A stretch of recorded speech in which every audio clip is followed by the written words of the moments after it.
বক্তৃতা দিতে হবে, এটা আইন। আমাদের মসজিদ বক্তৃতা করবে কারা? খ্রিস্টানরা। এটা আইন করছে। ওরা পরিকল্পনা নিয়েছিল গোটা পাক উপমহাদেশের সমস্ত মানুষকে খ্রিস্টান বানাবে, কিন্তু বানাতে কেন পারে নাই? এই মুসলমানদের কারণে। সেই বিষয়ে আর একদিন আলোচনা করব। ঠিক এদের স্বাধীন হওয়ার পরেও গোটা বাংলাদেশের প্রত্যেকটা মানুষকে নাস্তিক বানাবার একটা চক্রান্ত হয়েছে। এটা পরিকল্পনা হাতে নেওয়া হয়েছে যেন আমরা মুসলমানের সাথে নাস্তিক বানানো যায়। এটা পরিকল্পনা।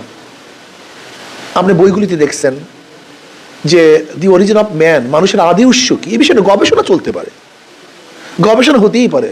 সেটা ইউনিভার্সিটিতে হবে, ডক্টরেট লেভেলের হবে। সেই থিমটা কি ষষ্ঠ ক্লাসে, সপ্তম ক্লাসে দেওয়ার কোনো যুক্তি আছে? হ্যাঁ, কি চিন্তা করতে পারছেন? আবার কি ট্রান্সজেন্ডার, আমি যদি ভাবি আমি মহিলা, আমি মহিলা, আমি যদি ভাবি আমি পুরুষ, আমি পুরুষ। এ কোনো পাগল। এইটাকে এস্টাবলিশ করার জন্য কোটি কোটি মিলিয়ন ডলার ব্যয় করা হচ্ছে। আমাদের বাংলাদেশে এস্টাবলিশ করা হয়ে গেছে অলরেডি, আইনে পরিণত করা হয়েছে। আজকে ডারউইনের থিওরি বাংলাদেশে, মানুষ কিসের থেকে? মানুষ মানুষ থেকে না, মানুষ জানোয়ারের থেকে। যদি ষষ্ঠ শ্রেণীর একটা বাচ্চাকে শেখানো হয় আমরা মানুষ থেকে না, জানোয়ারের থেকে, আর আর কি চান আপনারা? যদি আপনাদের মাথার মধ্যে থাকে যে মানুষ মানুষ থেকে না, মানুষ জানোয়ারের থেকে, এরপর কোরআন হাদিস যদি বেটেও খাওয়াই, আপনাদের মাথার মধ্যে ঢুকবে? আপনাকে কোরআন দেখালে তো বুঝবেন এই হুজুররা বুঝে না, এরা জানে না, এদের গবেষণা নেই, এরা অনেক আদিবাসী আদিম যুগের লোক, এরা এরা বিজ্ঞান সম্পর্কে একেবারে ওয়াকিফাল না। এরা কি বুঝবে যে মানুষ কোথা থেকে আসছে? ব্যাস। বরং আমাদেরকে আপনার বিভিন্ন ধাঁধার মধ্যে লাগাই দেবেন, মানুষের মধ্যে মাথা ঢুকাই দিচ্ছে। এটা ছাত্র বন্ধুরা, একটা জাতিকে চেঞ্জ করার জন্য দুইটা জিনিসের প্রয়োজন, শিক্ষা এবং সংস্কৃতি। কি ভাই? সংস্কৃতি ও শিক্ষার মাধ্যমে একটা হিন্দু জাতিকে মুসলমান বানানো সম্ভব, একটা মুসলিম জাতিকে হিন্দু বানানো সম্ভব, একটা ধার্মিক জাতিকে নাস্তিক বানানো সম্ভব। আচ্ছা, আমরা সবাই তো মুসলমানের সন্তান ছিলাম অনেকেই, আমি 92% মুসলমানদের কথা বলছি, কিন্তু আমাদের সন্তানগুলো নাস্তিক হয় কেন? আমাদের সন্তান ইসলাম বিদ্বেষী হয় কেন?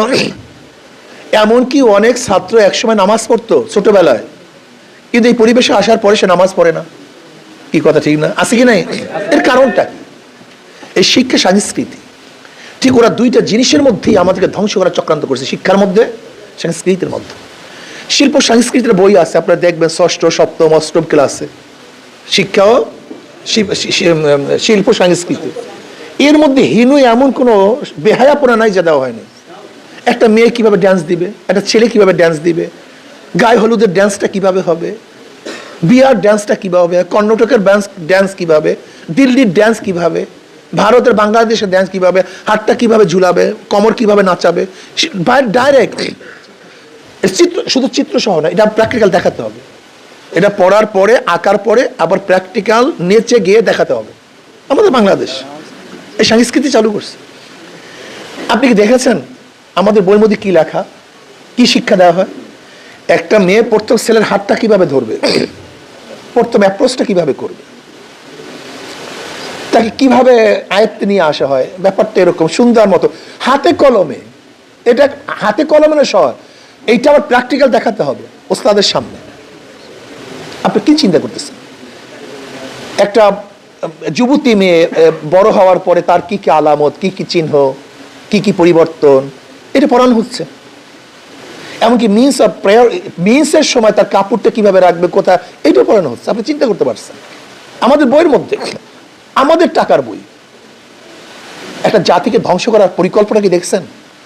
ওরা জানে আপনারা তো একদিন দেশ চালাবেন, আপনারা ম্যাজিস্ট্রেট হবেন, আপনারা ডিসি হবেন, সচিব হবেন, আপনারা প্রশাসক হবেন, আপনারা জজ হবেন, দেশ চালাবেন।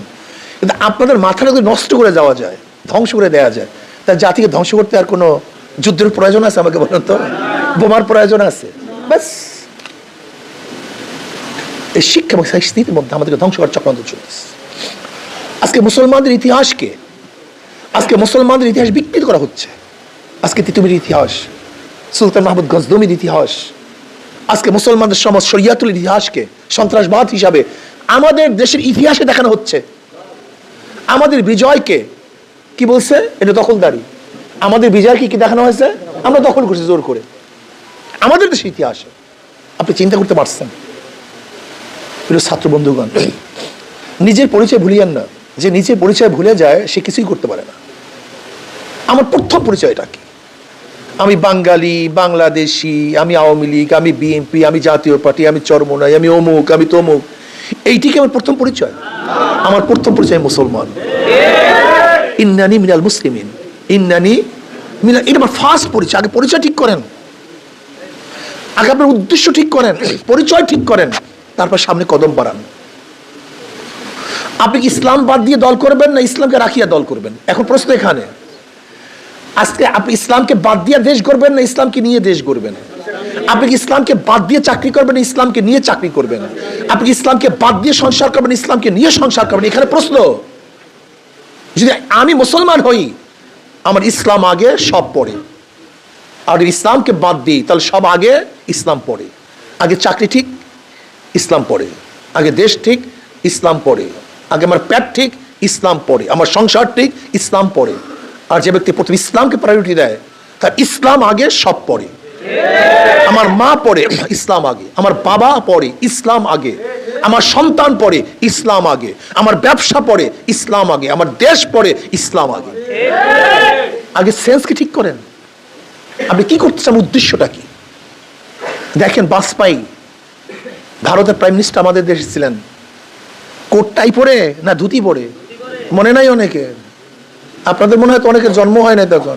ধুতি পরে এসেছিলেন, কোট পাই টাই পরে আসেন নাই। মনমোহন সিং কয়েকদিন আগে মারা গেছে, বেচারা ভালো লোক ছিল, কংগ্রেসের প্রাইম মিনিস্টার ছিল, ডক্টর। দেখছেন, সে সংসদে বসছে, ভারতের সর্বোচ্চ জায়গায় বসছে, কিন্তু তার ধর্ম ছেড়ে নয়, ধর্ম নিয়ে। মাথায় পট্টি ছিল, শিখদের দাড়ি ছিল, শিখদের মোচ ছিল, শিখদের পাগড়ি ছিল, শিখদের চুল ছিল। আজকে গোটা দুনিয়ার ওয়ার্ল্ড ব্যাংকের যে চেয়ারম্যান, সে কিন্তু একজন শিখ, ওই পট্টি পরা। ওয়ার্ল্ড ব্যাংকের যে চেয়ারম্যান, সে কি একজন শিখ, পাগড়ি পরা, ছাড়ে নাই। ওই যে দেখছেন আমাদের দেশের যারা স্বাধীনতাকে ছিনতাই করছে, সে অরোরা সাহেব দস্তখত যখন করেছিলেন, তার মাথায় কি ছিল? কিসের পাগড়ি? শিখদের পাগড়ি। তারা ধর্ম ছাড়ে নেই। কিন্তু আমাদের এমন কি হলো যে আমরা কিছু হলেই প্রথম ধর্মটাকে জবাই দেই, ইসলামটাকে জবাই দেই, তারপর কাজটা শুরু করি। আমি একজন ম্যাজিস্ট্রেট হব, প্রথম ইসলামকে জবাই দিই। একজন ডিসি হব, ইসলামকে জবাই দিই। এমপি হব, ইসলামকে জবাই দিই। না, আপনার সেন্স থাকতে হবে। আমি ডিসি হব ইসলামকে নিয়ে, আমি চেয়ারে বসবো ইসলামকে বাদ দিয়ে না, ইসলামকে নিয়ে চেয়ারে বসবো। আমি এই দেশের প্রেসিডেন্ট হব, আমি প্রাইম মিনিস্টার হব, আমি প্রধান সেনাপতি হব, আমি প্রধান বিচারপতি হব। কিন্তু প্রধান বিচারপতির আসীনে যখন বসবো, ইসলামকে বাদ দিয়ে নয়, ইসলামকে নিয়ে সেখানে বসবো। আমি রণাঙ্গনে যুদ্ধ করব, ইসলামকে বাদ দিয়ে নয়, ইসলামকে নিয়ে আমি যুদ্ধ করব। যদি সেন্সের মধ্যে এইটা থাকে, আমি ইসলামকে নিয়ে কাজ করব, তাহলে দুনিয়া তো কামিয়াব, আখিরাত তো মুক্তি পেয়ে যাবেন। আর ইসলামকে বাদ দিয়ে কাজ শুরু করবেন। এই 53 বছর পর্যন্ত যারা ক্ষমতায় ছিল, কেউ বৈষম্য দূর করতে পারেনি। আর সবচেয়ে বেশি বৈষম্য শিকার হচ্ছে মুসলমান। এই 53 বছরের সবচেয়ে বেশি বৈষম্য শিকার হচ্ছে মুসলমান। এমনকি আপনাদের এই কবি নজরুল ইসলাম, এখান থেকে ইসলাম শব্দ বাদ পড়ছে, এটা আমরা বৈষম্য শিকার। আজকে ঢাকা ইউনিভার্সিটি মুসলমানদের, সেই ঢাকা ইউনিভার্সিটিতে ইফতার করতে দেওয়া হয় না, মুসলমানরা বৈষম্য শিকার হয়েছে। ঢাকা ইউনিভার্সিটি মুসলমানদের সেটা নামাজ পড়তে দেওয়া হয় না, এটা বৈষম্য শিকার হয়েছে মুসলমান। ঢাকা ইউনিভার্সিটি মুসলমানদের সেখানে দেখা যায় যে ওয়াজ মাহফিল করবে, সেই ওয়াজ মাহফিল করতে দেওয়া হয় না। বোরখা পরে আমার মেয়েরা, আমার বোনেরা সেখানে ঢুকতে পারে না, তাদেরকে টিটকারি করা হয়। আজকে মুসলমানের সন্তানেরা নবী আলাইহিস সালাতু ওয়াস সূরাতে ঢুকবে, সেখানে টিটকারি করা হয়। অথচ মুসলমান ইউনিভার্সিটি, বাংলাদেশের সবচেয়ে বেশি বৈষম্য শিকার হচ্ছে মুসলমান। আপনি কি জানেন আজকে 1000 প্রতিষ্ঠান আছে যেখানে দাড়ি রাখতে গেলে অনুমতি নিতে হয়, বৈষম্য শিকার। 1000 প্রতিষ্ঠান আছে দাড়ি রাখার কারণে চাকরি হয় না, বৈষম্য শিকার। 1000 প্রতিষ্ঠান আছে টুপি পরার কারণে চাকরি হয় না, বৈষম্য শিকার। এই 53 বছরের সবচেয়ে বেশি বৈষম্য শিকার হচ্ছে মুসলমান। না, আর বৈষম্য শিকার হতে চাই না। আমরা জাগ্রত হব, আমরা আমাদের ইতিহাস সম্পর্কে জানি। আমরা কোন জাতি? আমরা মুসলিম জাতি, বিরাট জাতি। আপনি কি জানেন 712 ঈসাই সালে, 712 ঈসাই সালে মাত্র মোহাম্মদ বিন কাসিম রহমতুল্লাহ 17 বছরের যুবক, মাত্র 17 বছরের যুবক 5000 সৈন্য নিয়ে রাজা দাহির 1 লক্ষ সৈন্যের বিরুদ্ধে বিজয় অর্জন করেছিল। 1 লক্ষ সৈন্যের বিরুদ্ধে মাত্র 5000, 17 বছরের যুবক। আমরা সেই জাতি। সুলতান মাহমুদ গজনবী রহমতুল্লাহ আলাইহি সেই আপনার কান্তার মরু, হিন্দুরা চিন্তাও করতে পারে না কান্তার মরু পাড়ি দিয়ে সোমনাথ মন্দির দখল করবে, এটা সম্ভবই না। 200 কিলোমিটারের বেশি শুধু চওড়া কান্তার মরু, সেই মরুভূমিকে পাড়ি দিয়ে সোমনাথ মন্দির দখল করেছিলেন সুলতান মাহমুদ গজনবী রহমতুল্লাহ আলাইহি। আমরা সেই জাতি যারা মাত্র 17 জন সৈন্য নিয়ে বহুত বড় বড় রাষ্ট্র দখল করছে। আমরা সেই জাতি। আমরা কারা? আমরা হযরত শাহজালাল ইয়ামান রহমতুল্লাহ আলাইহির গোষ্ঠী, যারা আল্লাহু আকবরের ধ্বনিতে রাজা গৌর গোবিন্দর তখ্ত তাউসকে ধ্বংস করে ফেলেছেন। আমরা সেই জাতি। আমরা কোন জাতি? যারা রোম পারস্যকে হারিয়ে কালেমার পতাকা উড্ডয়ন করেছিলাম। আমরা সেই জাতি। যারা গোটা দুনিয়ার নেতৃত্ব প্রদান করেছিল। আমরা সেই জাতি। যারা গোটা দুনিয়ার বিজয় অর্জন করেছিল। আমরা সেই জাতি। নিজেদেরকে ভুলিয়েন না, নিজেদেরকে ভুলিয়েন না। আমরা মুসলমান। ইন্নানি মিনাল মুসলিমিন ওমান আহসানু কাওলাম মিম্মান দা ইলাল্লাহি ওয়া আমিলা সালিহা ওয়া ক্বালা ইন্নানি মিনাল মুসলিমিন। শুনেন, আপনি যত ইসলাম ছাড়েন, ভারত কিন্তু আপনাকে ইসলামপন্থী মনে করবে। ধরে নেন, ধরে নেন আমরা অনেক ইসলাম ছেড়ে দিয়েছি, কিন্তু ভারত আমাদের উপরে আক্রমণ করবে কি হিসাবে বলেন তো? কথা বলেন না কেন? বুঝেন না কেন বাংলা কথা? আপনি যতই উদারপন্থী হন না কেন, ওরা কিন্তু আপনাকে উদারপন্থী ভাববেন না। ওরা কিন্তু ইসলাম মুসলমান হিসাবে আক্রমণ করবে। কাজে আমি কেন আমাকে ধ্বংস করব? আমি আমাকে কেন নিশ্চিহ্ন করব? ইসলাম আমার প্রায়োরিটি থাকবে। ইসলাম আমার আসল, ইসলাম অরিজিনালিটি, আমার মূল হল ইসলাম। ইসলামকে বাদ দিয়ে আমি অন্য কিছু করতে পারি না। কেন করতে যাবো? ইসলামের মধ্যে শান্তি, ইসলামের মধ্যে মুক্তি। আপনি কি দেখেন 5ই আগস্টের পরে মুসলমানরা সবচেয়ে বেশি মন্দিরগুলি পাহারা দিয়েছে? আপনি কি দেখেন নাই যে হিন্দুদের পূজা আশ্রার জন্য মুসলমানরা কোনো বাধা প্রদান করে নেই? এই যে বাদশাহ আলমগীর রহমতুল্লাহ আলাইহির বিরুদ্ধে অনেক কথা ঐতিহাসিকরা লিখে, ইসলামের দুশ্মন ঐতিহাসিকরা, অথচ আলমগীর রহমতুল্লাহ জিন্দাপীর আলমগীর রহমতুল্লাহ আলাইহি তার ইতিহাস কত সুন্দর ইতিহাস। 50 বছরের সম্রাট ছিলেন আলমগীর রহমতুল্লাহ আলাইহি। 50 বছরের সম্রাট ছিলেন। দারা সুজা মুরাদকে নাকি তিনি হত্যা করছেন। তিনি হত্যা করেন না, ভুল। বিচারকরা তাকে রায় দিয়েছেন, অথচ তার হত্যার দায় দায়িত্ব তার উপরে চাপিয়ে দেওয়া হয়। ইতিহাস জানতে হবে আমাদেরকে। তিনি হত্যা করেননি, বিচারকরা। দারা তো ছিল পুরা ঠাকুরপন্থী, সে তো পৈতা পড়তো, মদ পান করতো, সে দেশদ্রোহী ছিল। যাই হোক, আমি সেদিকে যাব না। সে আলমগীর রহমতুল্লাহ জমানে কোনো এক যুদ্ধে একটা মন্দির ভাঙ্গার কারণে তিনি কিন্তু সরকারি খরচে সেই মন্দিরকে আবার গড়ে দিয়েছিলেন। যদি মুসলমানরা বিজাতিদের উপর ধ্বংস করতো, এতটুকু সেন্স কেন নাই আমাদের? আমি বুঝলাম না কিছু। 750-800 বছর পর্যন্ত এদেশের শাসক ছিল মুসলমান, 1-2 বছর না। আচ্ছা, যেই জাতিটা 750-800 বছর পর্যন্ত শাসক থাকে, তারা যদি বৈষম্য করতো, অন্য জাতিকে ধ্বংস করার চক্রান্ত করতো, তাহলে একটা জাতিও থাকার কথা। তাহলে এখানে বাংলাদেশ পার্বত্য মধ্যে হিন্দুদের সংখ্যা বেশি কেন? আমরা কারোর অত্যাচার করি না, অবিচার করি না, লা ইকরাহা ফিদ্দীন, আমরা কাউকে বাড়াবাড়ি করি না। কিন্তু ওরা বিভিন্ন ভাবে আমাদের উপর অপবাদ দিয়ে ইসলামকে চাপিয়ে রাখার চেষ্টা করতেছে। কিন্তু আমাদের চক্ষু তখন খুলছে, আমরা অন্ধকার থেকে আলোতে বের হয়ে আসছি। এখন আমাদেরকে আর ধোঁকাবাজি করতে পারবে না। কি কথা ঠিক না ভাই? এখন হাবিজাবি বলে আমাদেরকে দমাতে পারবে না। আমি মুসলমান। ওমান আহসানু কাওলাম মিম্মান দা ইলাল্লাহি ওয়া আমিলা সালিহা ওয়া ক্বালা ইন্নানি মিনাল মুসলিমিন। আমার ফার্স্ট পরিচয় একজন মুসলমান। ইসলাম অনুযায়ী চললে ইসলাম শুধু মানুষের জন্যই কল্যাণকার না, গোটা মাখলুকাতের জন্য কল্যাণকার। কালকে আমাকে একজন প্রশ্ন করছে, আপনার ঢাকা ইউনিভার্সিটি কিছু ছাত্ররা গেছে যে ইসলাম ক্ষমতা আসলে কি হবে? আমি বললাম গোটা মাখলুকাতের উপকার হবে। আমি এক কথা বলছি, শুধু জনগণ না, মানুষ না। আমি কি বলছিলাম?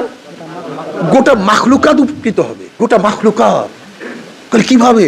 আমি দেখেন, ওমর ইবনে খাত্তাব রাদিয়াল্লাহু বলছিলেন যে আমার খেলাফতের আমলে ফোরাতের কুলে, ফোরাত কোথায়? এটা মিশরে, এরাকে।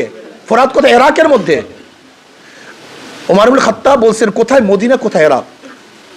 হযরত ওমর ইবনে খাত্তাব বলছেন আমার খেলাফতের আমলে যদি ফোরাতের কুলে কোনো একটা উট বা একটা কুকুর পানি না খেয়ে মারা যায়, আমি ওমরকে জবাব দিতে হবে। কি বুঝলেন? এই একটা সেন্স, একটা গবেষণা করুন, শুধু এই একটা কথার গবেষণা করুন যে আমার খেলাফতে কোথায় মদিনা রাজধানী আর কোথায় ফোরাত। বলছে আমার খেলাফতের আমলে ফোরাতের কুলেও যদি একটা কুকুর, মানুষ না, একটা কুকুর না খেয়ে মারা যায়, আমাকে জবাব দিতে হবে। উখরিজাতিন নাস। নবী আলাইহিস সালাতু ওয়াস সালামকে আল্লাহ পাক কেন বলেন ওমা আরসালনাকা ইল্লা রাহমাতাল লিল আলামিন, আলমের জন্য, গোটা মাখলুকাতের জন্য তিনি রহমত স্বরূপ। কাজী মুসলমান কার উপরে জুলুম করতে পারে না, অত্যাচার করতে পারে না, অবিচার করতে পারে না। আমাদের যুদ্ধের ইতিহাসগুলো ওরা তুলে ধরে, অথচ আমাদের যুদ্ধ নীতি সম্পর্কে জানে না। ইসলামের যুদ্ধ নীতি হলো যুদ্ধকালীন অবস্থায় কোনো মেয়েদের পা আঘাত করা যাবে না, কোনো শিশুকে হত্যা করা যাবে না, কোনো পুরোহিতকে হত্যা করা যাবে না, কোনো ধর্মগুরুকে হত্যা করা যাবে না, কোনো ধর্মীয় প্রতিষ্ঠানকে ধ্বংস করা যাবে না, কোনো বন্দী সৈনিকের সাথে খারাপ ব্যবহার করা যাবে না। বরং আমাদের ইসলামের মধ্যে আছে বন্দী সৈনিককে যেই খানা খাওয়াবা তোমরা যেই খানা খাবা, বন্দী সৈনিককে তুমি সেই পোশাক পরবা তুমি যেই পোশাক পরবা, বন্দী সৈনিককে সেখানে রাখবা তুমি যেখানে থাকবা। এটা আমাদের ইতিহাস। আপনি কি দেখেন নাই যে মক্কার থেকে বদরের ময়দানে ইসলামকে ধ্বংস করার জন্য আসছিল কাফের বেঈমানেরা, সেখানে 70 জন কাফের ধরা পড়েছিল, কিন্তু নবী কি করেছেন? সবাইকে ছেড়ে দিয়েছেন। আপনি চিন্তা করতে পারছেন? এটা ইসলাম, এটা মুসলমান। যে ওয়াহাশি সাইয়্যিদুশ শুহাদা আমির হামজা রাদিয়াল্লাহু তাআলাকে শহীদ করেছেন, সে ওয়াহাশিকে আমার নবী মাফ করছেন। আপনি বুঝছেন ইসলাম কি জিনিস? আমার ছাত্র বন্ধুরা, ইসলাম নিয়ে চিন্তা করো। দেখো, একটা নেগেটিভ পজিটিভ। প্রথম যদি আমার উপরে নেগেটিভ ভাব নিয়ে চিন্তা ভাবনা করো, তাহলে তুমি হাজারো নেগেটিভ আমার মধ্যে পাবা। কি কথা ঠিক না? আর পজিটিভ মেজাজ নিয়ে যদি চিন্তা ভাবনা করো, তাহলে হাজারো পজিটিভ আমার মধ্যে পাবা। তোমার সেন্সটা কি? তুমি কি আমাকে নেগেটিভ, যদি তুমি মনে করো যে আমার মধ্যে কিছু নেগেটিভ খোঁজ করতে চাও, খোঁজ করতে পারবা। যেমন ধরে না, আমি বক্তৃতা করতেছি, বলবো যে হুজুরে মুরব্বী মানুষ তার সামনে হাত নাড়ায় কথা বলতেছে কেন? এটা তো বেয়াদবি। কি নেগেটিভ আছে কি নেই? এক হাত নাড়ানো, যার নেগেটিভ সেন্স সে কি দেখছে? নেগেটিভ দেখছে। কিন্তু তোমাদের মধ্যে পজিটিভ সেন্স আই মিয়া, তুমি জানো না যে বক্তৃতার সময় হাত না নাড়ালে বক্তৃতা আসে না?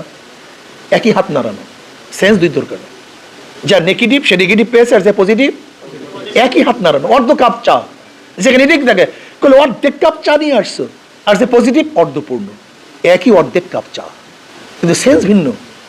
যে ভালো দৃষ্টিতে দেখে তার সেন্স থাকে এক ধরনের, যে খারাপ দৃষ্টিতে দেখে তার সেন্স থেকে ভিন্ন ধরনের। যেরকম মাছি, ময়লার মাছিগুলি হাজারো ভালোর মধ্যে কোন জায়গায় ময়লা আছে সেখানেই পড়ে, আর মৌমাছিগুলি হাজারো ময়লার মধ্যে কোন জায়গায় ফুল আছে সেখানে গিয়ে উদাহরণ করে। এটা হলো নেগেটিভ পজিটিভের তোমার সেন্সটা কি? ইসলামের মধ্যে তুমি হাজারো হাজারো লক্ষ লক্ষ ভালো পাবা। আবার যদি কেউ এর মধ্যে খারাপ খোঁজ করতে চাও, তোমার দৃষ্টিতে খারাপ পেতে পারো। এর মূল কারণ হলো এই যে আমার সেন্স কি। শেষ উদাহরণ দিয়ে আমি কথা শেষ করব। নবী আলাইহিস সালাতু ওয়াস সালাম বসা, আবু জাহেল সেখান থেকে রওনা করছে। মোহাম্মদ তুমি এত নিকৃষ্ট, এত কালো, এত কুৎসিত। নবী আলাইহিস সালাতু ওয়াস সালাম আপনি ঠিকই বলছেন। একটু পরে আবু বকর রাদিয়াল্লাহু আনহু আসছেন, আসলে ইয়া নবী আল্লাহ আপনার চেহারা চাঁদের চেয়ে উজ্জ্বল। তাহলে তুমি ঠিকই বলছো। এবং সাহাবারা বলতেছেন যে ঘটনা কি আবু জাহেল বলছে নিকৃষ্ট কালো, আপনি বলছেন ঠিকই বলছেন, আর আবু বকর বলছে একেবারে সুন্দর উজ্জ্বল, চাঁদের চেয়ে উজ্জ্বল। ঠিকই বলছেন, একই মানুষ একই জায়গায়। দেখো, কলবের ছাপ চোখের মধ্যে পড়ে, কলবের ছাপ চোখের মধ্যে পড়ে। আবু জাহেলের কলবটা কালো কুৎসিত, এই জন্য ওর চোখের মধ্যে আমাকে কালো কুৎসিত দেখছে। আর আবু বকরের কলবটা হলো স্বচ্ছ সুন্দর, এই জন্য সে আমাকে স্বচ্ছ সুন্দর দেখছে। কাজে আল্লাহ আমাকে এবং আপনাদের সবাইকে ভালো চিন্তা, ভালো ভাবনা নিয়ে সামনে অগ্রসর হওয়ার তৌফিক দান করেন, এবং ইসলামকে সামনে কদম বরাবর তৌফিক আল্লাহ পাক দান করেন। রাজি আছেন ইনশাআল্লাহ? আরেকদিন দেখা হবে ইনশাআল্লাহ, আসবেন, এরকম কথাবার্তা বল হবে ইনশাআল্লাহ। আমাদের কবি নজরুল ইসলাম হল এই সরকার